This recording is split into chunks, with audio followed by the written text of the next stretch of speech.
So let's jump right in. This story, it doesn't start with a crime scene or flashing lights. Nope, it starts with a letter.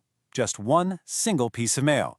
And we're about to see how this one government letter completely blew the whistle on a lawbreaker you'd never expect, and really show the power that regular citizens can have. Okay, let that sink in for a second. The new Taipei City Police Department actually took the lead in breaking the law. I mean, wow, that is a heavy statement. And what's so wild about it isn't just the words, but who ended up agreeing with them. See, this wasn't just some angry comment online. This was part of an official complaint, a complaint that the government itself would eventually say, yeah, you're right. So you've got to be asking, right? How on earth did one single document bring all of this out into the open? Well, that's what we're going to do. We're going to follow the paper trail and figure out exactly how this formal government letter became the smoking gun in a case where the law enforcers, well, they became the lawbreakers. All right, first things first, let's look at the document that kicked this whole thing off. This is it, the letter that started it all. So you can see right here, the table basically sets the stage. You've got the new Taipei City Government on one side, and on the other, a citizens group, the Danhai Gongqi Forest Park Self-Help Association. And this letter, it wasn't just junk mail. It was the official government response to a complaint that this very group had filed. This is where the battle lines were drawn.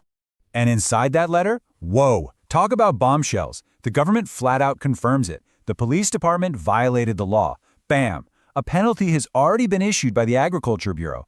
And they promise stricter supervision on the project, and that from now on, all the legal boxes have to be ticked. This isn't just some apology letter. It is a full-on official admission of guilt. Okay, so the big question is, what did the police department actually do to deserve this? I mean, what happened? Let's rewind a bit and look at the events that led up to this letter. So this wasn't some rogue officer doing something random. Not at all. This whole thing was happening during an official construction project. They were building a new joint use facility, a new station for both the police and the fire departments. And that's the real kicker here. This was supposed to be a project to help the community. And right here, this really breaks down the core conflict, doesn't it? It's like two sides of the same coin. On one side, you have a totally legitimate public project, a new station for police and fire. Good stuff, right? But on the other side, how did they go about it? By illegally chopping down trees, which was a direct violation of the new Taipei City Tree Protection Ordinance. So, a project designed to serve the public literally started by breaking the public's own laws. The irony is just, wow. So, how did this even get out? You might think an internal investigation caught it, or maybe another government agency. But nope, the whistle wasn't blown from the inside. The alarm was raised from the outside. And this is where the heroes of our story come in.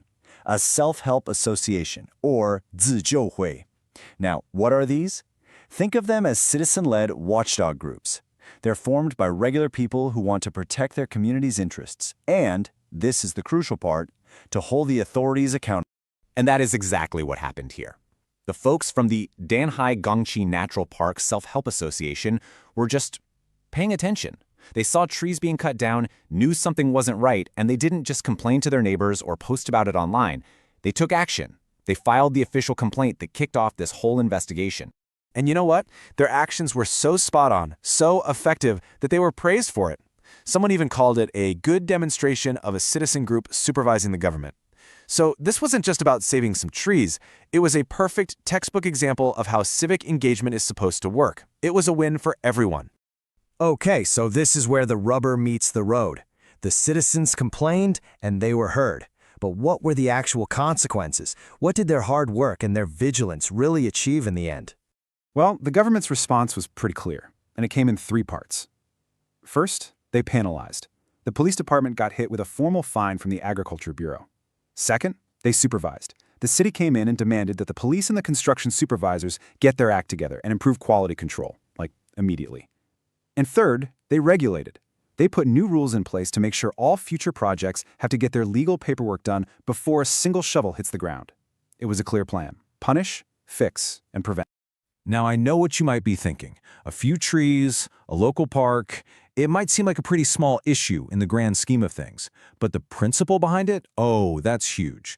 It brings up a really critical question about what law and order even means. And this is the question, right? If the police, who are law enforcers, take the lead in breaking the law, what credibility will they have when enforcing rules on the public? I mean, that cuts right to the heart of it. It's all about trust.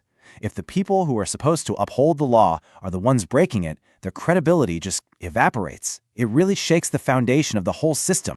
So when you circle all the way back, that one letter is so much more than just a piece of paper. It's proof. It's concrete evidence that a group of determined, everyday citizens can stand up and hold even a powerful organization like the police accountable. It's just this incredible reminder that when things are working right, nobody, and I mean nobody, is above the law. And that kind of leaves us with one final big question to chew on. The citizens in Danhai, they stepped up. They became the watchdogs for their community. It just makes you wonder, right? In your city, in your own neighborhood, who's going to be the watchdog?